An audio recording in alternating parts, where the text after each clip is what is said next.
আসসালামু আলাইকুম। সন্ধ্যার ঠিক আগ মুহূর্তে নদীর পাড় আসলাম। এটা হচ্ছে সুতিয়া নদী। এটা হচ্ছে ব্রহ্মপুত্রের শাখা। ঠিক নদীর ওই পাড়টা হচ্ছে ভালুকা উপজেলা, আর আমি যেখানে দাঁড়িয়েছি এটা হচ্ছে গফরগাঁও উপজেলা, ময়মনসিংহের ডিস্ট্রিক্টের অন্তর্গত। আর এটা হচ্ছে উত্তর সাইড, এখানে ত্রিশাল হয়ে ময়মনসিংহ যাওয়া যায়। আর এটা হচ্ছে দক্ষিণ দক্ষিণ দিক দিয়ে শ্রীপুর, গাজীপুর তথা ঢাকাতে যাওয়া যায়। এখানে একটা সময় ইঞ্জিন চালিত নৌকার খুব প্রচলন ছিল। আমি ছোটোবেলায় গিয়েছি বুড়মি হয়ে ঢাকাতে অনেক।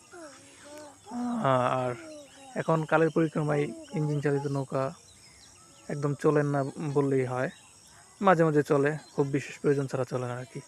আর পাশে হচ্ছে ওই যে এই ক্ষেতের উপরে হচ্ছে সরকারি রাস্তা রয়েছে, তারপর এলজিডির রাস্তা রয়েছে, স্থানীয় সরকারের যে রাস্তাগুলো গ্রাম পর্যায়ে, এবং হাইওয়ে রাস্তা। যোগাযোগ ব্যবস্থা ভালো হতে এখন আর এখানে মানুষ এই নৌকা দিয়ে চলাচল করে না। যাই হোক, সবাই ভালো থাকবেন, এরকম পরিবেশে আসার চেষ্টা করবেন, তাতে শরীর এবং মন দুইটাই ভালো থাকবে। সবাইকে ধন্যবাদ। আসসালামু আলাইকুম।